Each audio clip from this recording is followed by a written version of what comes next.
All praise be to Allah, the Lord of the universe, your Lord and my Lord, and peace and blessings be upon Prophet Muhammad and all the prophets of Allah.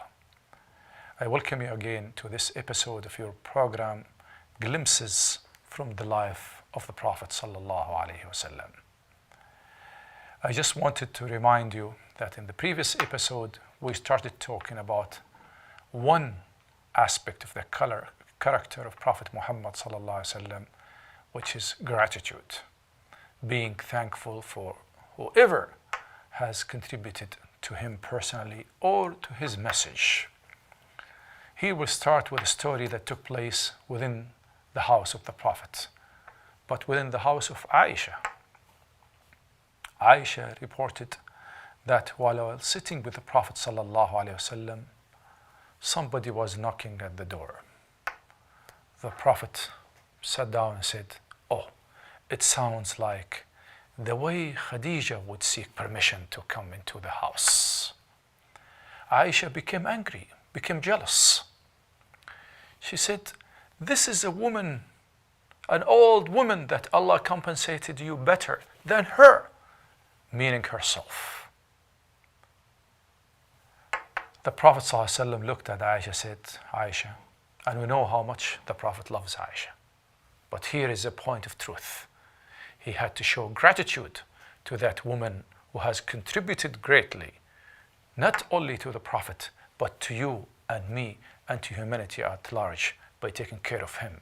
Peace and blessings of Allah be upon him. He said, "By Allah, Allah did not compensate me better than her. She believed in me when everybody rejected my da'wah, disbelieved in me. She accommodated me when everybody rejected me. She shared her wealth with me when everybody else deprived me. And from her, Allah gave birth to my children." Aisha said, "I have never seen Khadija all my life, and I was more jealous of Khadija than all the lives of Prophet Muhammad ﷺ because of the many times the Prophet would mention her."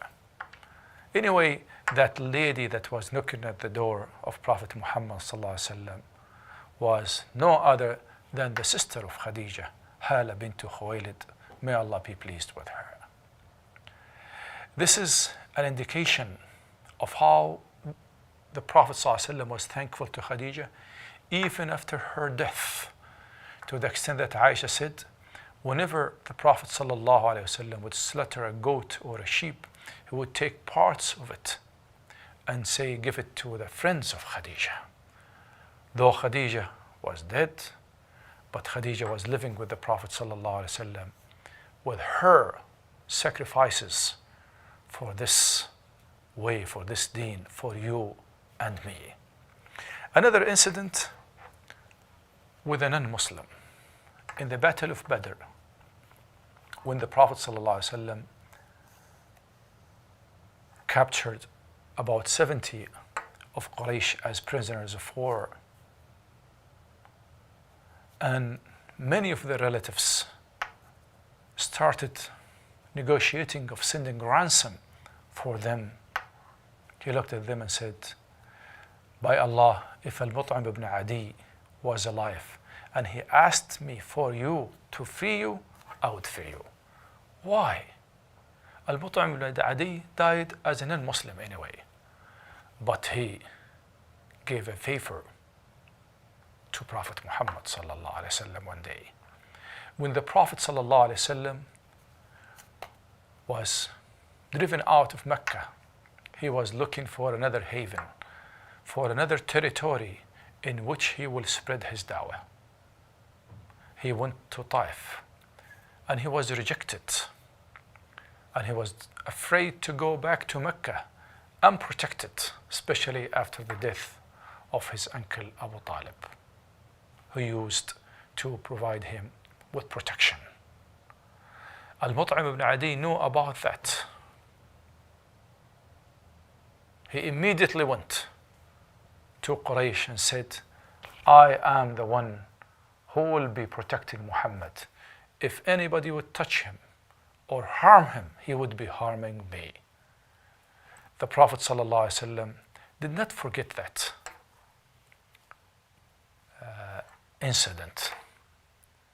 Did not forget that action, noble action of Al-But' ibn Adi, that in the Battle of Badr, he said, if he were alive, and asked me for those 70 prisoners of war, I wouldn't care about any ransom. I would give them for him to show gratitude to what he has done to me. The Prophet ﷺ, in another occasion, when Fatima bint Asad, some people don't know who Fatima bint Asad, okay?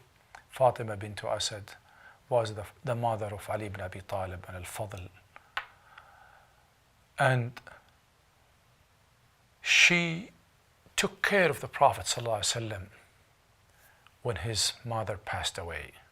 When his grandfather passed away, Abu Talib took care of the Prophet ﷺ.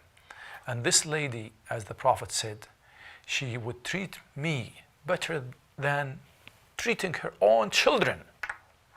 And this is when she died, he went down into the grave and paved the place for her, and the tears in his eyes.